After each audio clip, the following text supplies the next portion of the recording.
Hey guys, how you doing? I'm Joe McCollum with Gavin Timms. Hi, Gavin. Hey Joe, how you doing? I'm excited. I'm doing awesome. On Good. this video, guys, we're going to talk about the 4 major shifts that Gavin and I had to do in our mind mentally to start doing deals virtually. And a lot of you guys know my story. A lot of you guys know Gavin, but I started doing deals full time in 2009. What year did you start, Gavin? 2000, right at the end of 2014, really. It was right. 2014. Yeah. So we've been doing deals ever since. And we Gavin and I were just talking. We got about 60 grand in the books right now in wholesaling profits in this current calendar month that we're in right now, May. Approximately 60 grand, and maybe a little bit more, maybe a little less. But we're actually doing deals. Gavin's leading that team. He's crushing it right now, mostly in Alabama. Is that right? Yeah. We just had one. Actually, we just closed one in Tallahassee as well. I forgot to add that. I got paid. It was 15,000 total, so I got half of that. And you're still working with one of our rock star coaching students, Melissa, who's amazing, out of Mobile. Birmingham. Sorry. Yes. Don't get mad at me. Anyway, so we're just going to share with you on this video what we're doing right now, and really quickly just share the major shifts that we had in our brain, so that we could figure out, like, okay, we can actually do these deals virtually, right? And we started doing deals virtually, like for real. But all this is to lead you to, we're doing, starting June 1st, which is this coming Monday, we're doing a live 5-day virtual profits workshop where we're going to actually be showing you how to do these deals virtually, like we're doing today, like I've been doing for the last 12 years. Okay. So if you want to sign up, it's free, literally free. Go to virtualprofitsworkshop.com. This is, we created a new private Facebook group where we're going to be coming on live every day for a couple hours, teaching you a ton of stuff, answering a ton of questions. We've got case studies. We're going to be giving away a ton of prizes. It's going to be a lot of fun. So go check it out right now, virtualprofitsworkshop.com. And so we have 4 major shifts. The first one for me, Gavin, was I was doing some wholesaling. I was doing some rehabbing, losing my shorts. I lost a ton of money on my rehab deals. It's like adult daycare. I can't understand it. I'm not good at it. I hate it. I tried short sales. I hate all of the process and the paperwork involved with short sales. I used to do some subject twos. I didn't like, there's a whole bunch of reasons why it wasn't working for me at the time. On top of all that, the market was collapsing. So anyway, I was doing some wholesaling, and I got tired a little bit of wholesaling. We still do it. Okay. I'm not knocking it. We still do wholesaling, but I found for me at the time, it was easier to do deals virtually as a lease option. Right. And I like the idea of a lease option. I didn't want to own any more property. And I like the idea that with a lease option, I can control a property without owning it. And so I was doing some wholesaling. That was great. But I was throwing away a ton of leads that didn't have any equity, or the seller wasn't motivated enough. If they had equity, they weren't willing to share any of it with me. And I felt like I had to go see the house and build the rapport with them, walk around the house with them for an hour, pretending that I'm interested in what's ever hanging on their wall. And I'm not interested in any of that stuff, right? Right now, I'm interested in golf. But so I wasn't interested, and I didn't have the time. I had a family, kids at home. I was working 50, 60 hours a week in my job. But I found, I could actually do lease options pretty easy, because I could give the seller whatever price they wanted. I didn't have to go see the house. And you still don't have to go see the house as a wholesaler, but in my mind, somehow I thought I did. Well, anyway, I started doing lease options, and I started looking at the leads I was throwing away that didn't have any equity, or they weren't motivated enough. But I knew I could do lease options on those. And so I thought, well, I could do lease options. And then I thought the big mind shift number 1 for me was, why can't I wholesale lease options, right? I didn't invent the strategy, but I thought, I never heard of anybody doing it before. And I thought, well, why can't I wholesale lease options? So in a regular wholesaling deal, you actually, you get a property under contract, and you sell that contract or assign that contract or double close it, whatever, to another investor, to a cash buyer, to a landlord, to a rehabber, right? But in a wholesale lease option, you get a property with a seller under a lease option contract, and you sell or assign that contract to a tenant buyer, and you're out of the deal. And so I started doing that in 2008 and 9. And within about 3 months of doing it, I quit my job. I was making good money, 75, 80 grand a year, because I was making more money doing that part-time than I was in my full-time job, just flipping lease options. So the major shift number 1 for me was asking a bigger question. Why can't I wholesale lease options, right? Yeah. And so shift number 2, Gavin, why don't you take this one? It's about controlling the volume of leads. Why don't you talk about this? Yeah, This really absolutely. Super important. So, for me early on, I came into the business when I first made money was from follow-up, from somebody else's dead leads. So I thought, okay, everyone says people, gurus or whatever in your courses are saying profit is in the follow-up. We teach it, we talk a lot about it. And that's the first way that I did deals from follow-up. So then I started to actually make money. We started to do more marketing. And what happened was, for me, is that the lead volume got so heavy on the front side is that you stop following up because you're so, we teach, right, as well, like new leads from direct mail or whatever it's coming in, you have to get on the phone straight away. So you're so focused on new leads coming in that you're not actually doing the back end of the follow-up when we know all the profits in the back end.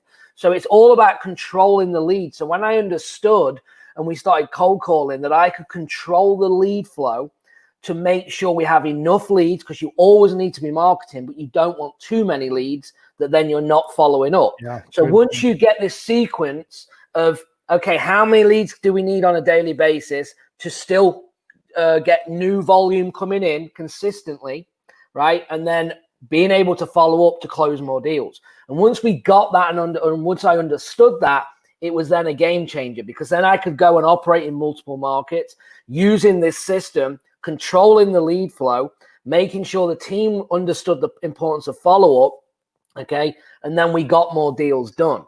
But it took me drowning in leads to understand we're not closing any more deals because we don't have the foundation built out enough. Obviously, more leads, you need more people on the phone, more offers, more sales. I completely agree. But if there's two of you and you have, 50 leads coming in a day, you can't do everything. So what you'll understand is controlling the volume. Okay, think of the funnel coming in or a tap, right? A faucet. When you turn it on, you can literally blast the market. If they're behind, they need leads, we can give it. If they get behind on new leads, we'll just drip a couple in a day. I work with a guy in Florida, literally wants 2 leads a day. He's a broker, does a lot of business. We just closed one with him, and we just control that lead flow, because there's no point me putting more marketing dollars in if the team can't handle it. So once we did this and understood it, we could then go and do this and repeat it in multiple markets. So, and everyone needs to understand that, is that people are so busy on lead generation, and it is very important, but too much of it will kill your business. Yeah, very good. Okay, do you like this banner that we got scrolling around the bottom? Love it. Pretty cool. All right, so major shift number 1 was, why can't I wholesale lease options? Number 2, I can actually control the volume of leads that are coming in. Is that a good way to summarize it, Gavin? Yes. All right. My third shift, the third shift we're going to talk about for me was, I'm doing all this work. I'm super busy, right? And I heard a friend ask one time, he was talking to somebody, he said, why don't you just list out everything you want to do and ask yourself this simple question: how can I do none of this? And so I thought, what? That for some reason that just blew up in my brain. I thought, oh my gosh, I'm looking at all the stuff I got to do. And I listed all the steps in a deal from beginning to end. And I asked myself a real simple question: how can I do none of this? Right. And then I started thinking about, all right, well, I need systems, I need people in place, I need processes and stuff like this.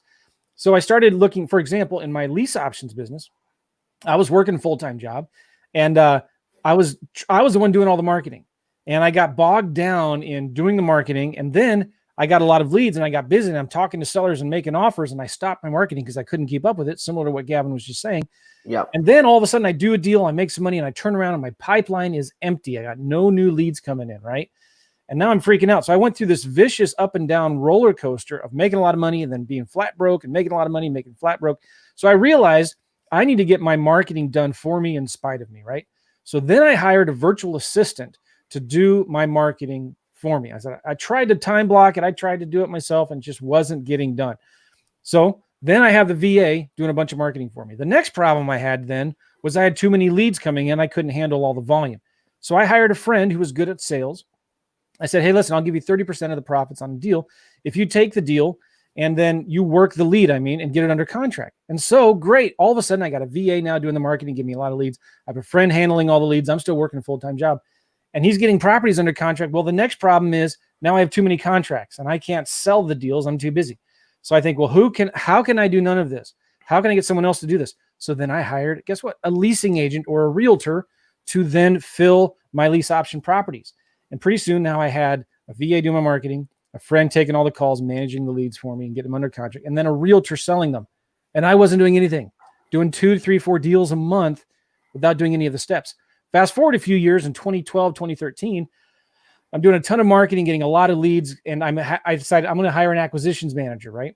Because then he can do a lot of the work. And so pretty soon though, we got to a point where I'm still working hard. I'm still only netting 40, 50% of the deal. And I'm working really hard. I'm answering a ton of questions. I'm making trips to the title company.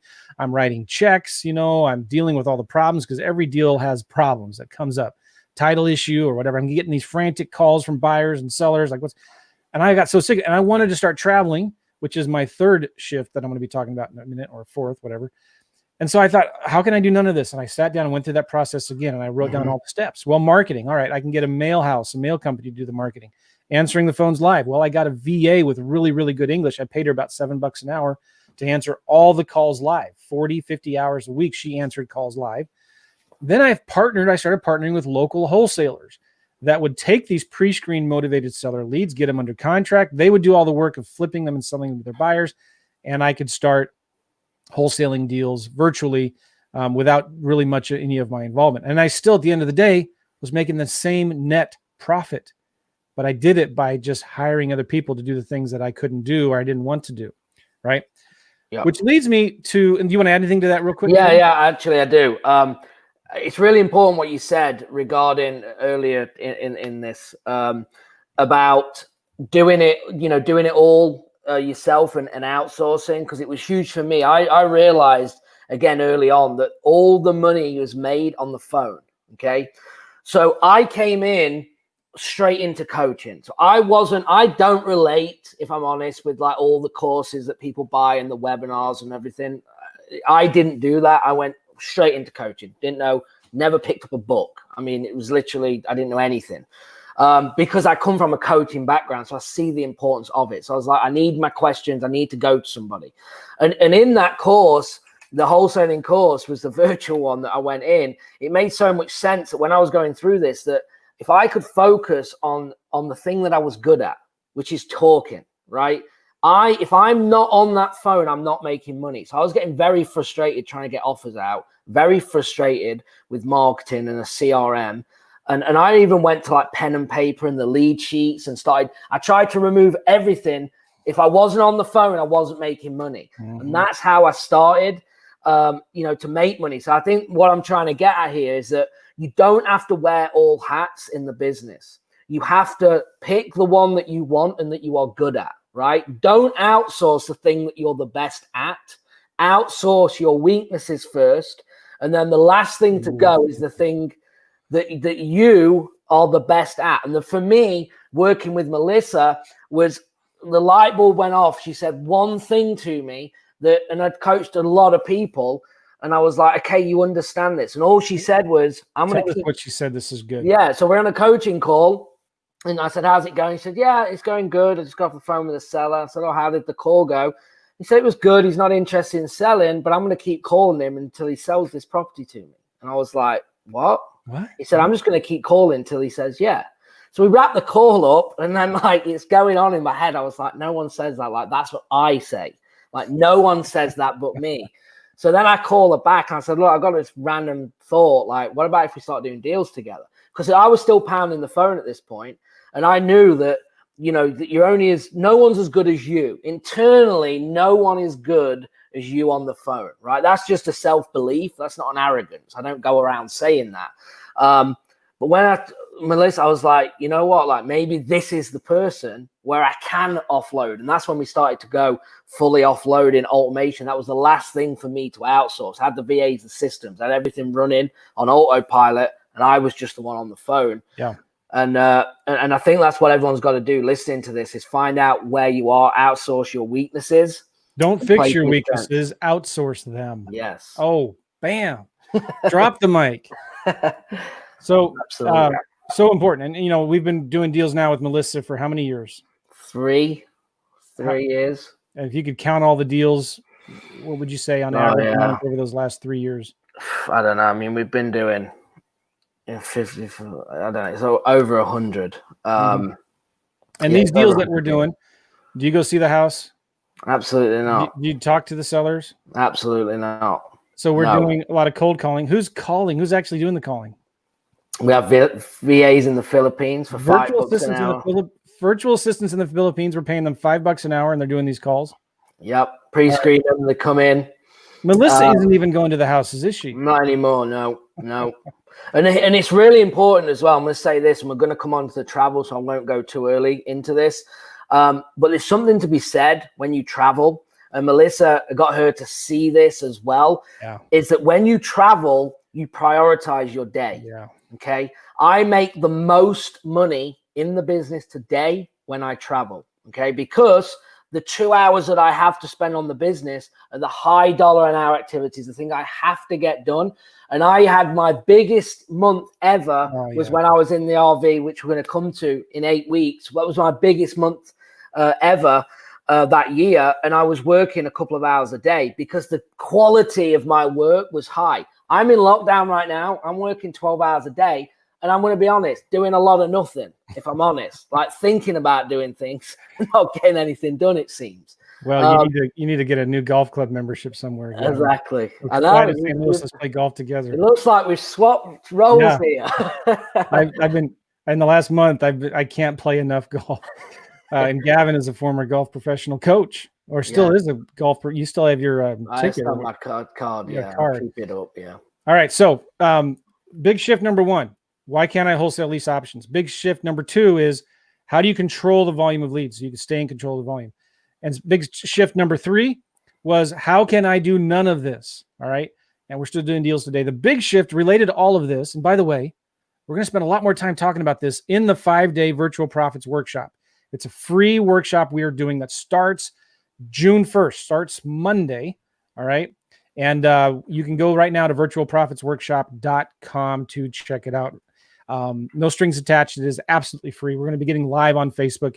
All of the videos will be recorded. So if you miss one, you can come back. But we're going to be giving away tons of prizes and teaching you things and giving you homework. It's going to be awesome. It's going to be a lot of fun. You're going to learn how to do virtual deals, just like we're talking about here. All right. 4th big shift, and we're almost done. If I can do this here, why can't I do it anywhere? Right? My wife and I, when we got married in 98, I was still going to school in Iowa State University, and we decided, let's go to Prague. Let's go to the Czech Republic and do a student exchange program there for 5 months. And so we been married about a week. I was a junior or senior in high school. I was a junior or senior in college, and I was 23 or 24 years old. And we went to Prague, fell in love with Prague. We loved Europe. We traveled all around. We didn't have 2 pennies to rub together. I mean, there was like, we would go to the grocery store with a Potravini and buy some bread and some peanut butter and cheese. And that was like all our food for the entire week. That was like how poor we were. But we didn't know, man. We didn't care. We just had a blast. We had so much fun. Well, anyway, we come back home to the States, get married, have kids, 4 kids. And we are like, why? You know, and this is when I'm still working my full-time job. And I'm thinking like, I don't want to wait until I'm retired and 65, 75 years old to go travel around the world. I don't want to wait till my kids are gone. I want to go see the world now with them. And so we actually decided, let's create a business. You know, what we did is we created a vision for our life and then built a business around that. So many of us have it backwards, right? We have our business, our job first in the center, and then we build our life in around that, just kind of fits in. We reversed it and said, let's create a vision for our life. What do we want to do? We want to travel around the world. We want to travel around in an RV, and let's design a business that supports that. So I started doing these deals thinking, and I remember the last deal I went to go meet with the seller. And this is when I said, never again. I drove about 15, 20 minutes, not that far, met with the seller for about an hour, thought it was a smoking hot deal, tons of equity, needed a lot of work. And when it came time to actually finally spending an hour with them, building rapport, all that stuff you're supposed to do, they were here and I was way down here. I mean, like they wanted $150,000 for their house and it was worth maybe 160. Okay. I wasn't going to pay more than like 50 or 60,000 for it. And we were so far apart. I was like, oh my gosh. And it was really weird and awkward. And like, we went from being really good friends to all of a sudden, like, I hate you, get out of my house. You know, blankety, blankety, blank. And I thought, never again. Like, this is so stupid. I wasted so much time. And so that was a real big lesson for me. And I thought, you know what? And then we started doing deals just over the phone. I thought, why can't I do this from an RV, from a cafe in Prague, from the beach in Spain, from a chateau in southern France? Why can't I do deals from there? And guess what? I did. I have that t-shirt. You know, I've been there, done that. And it's amazing. There is no difference in doing deals across the Atlantic. Yes, across the Atlantic or down in South America, wherever. You can do deals from anywhere. And it's amazing. And then, so since then, I've been to Europe 2 times for 2 to 3 months at a time with my wife and our 4 kids. And then we also took a 3-month RV trip 3 years ago. Went to like 10 different national parks and did deals. And just like you were saying, Gavin, I did more deals during that time because I only could work 2 to 3 or 4 hours a day at the most.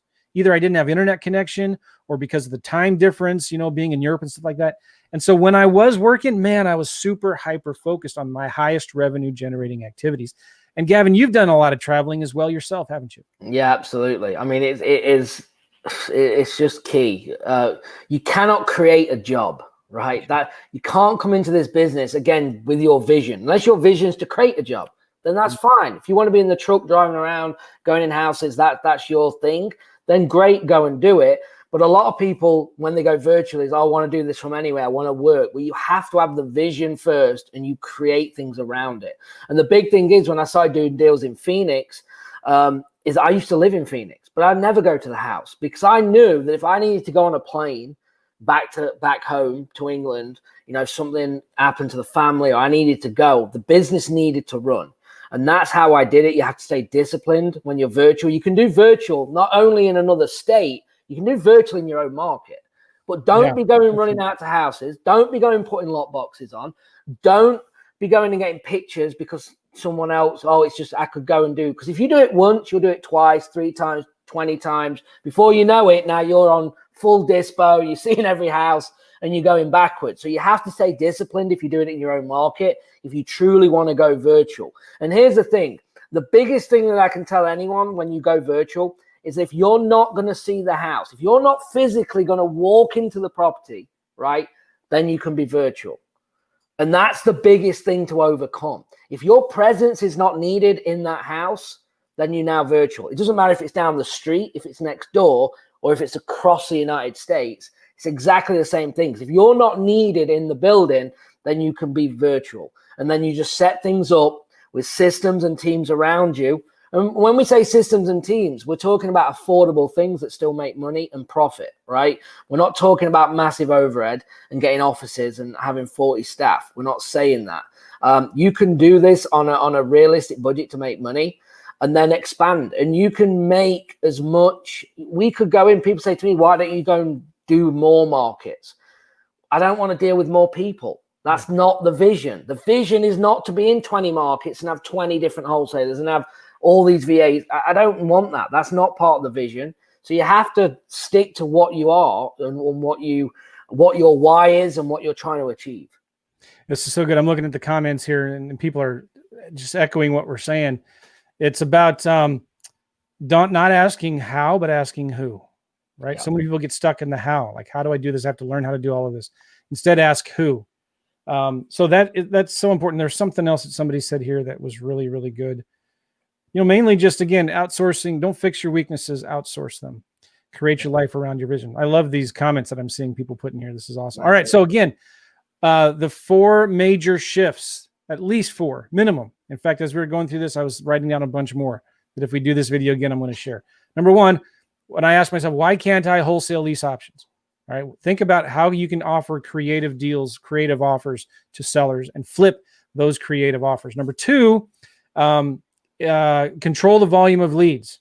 You need to learn how to control the volumes of incoming leads.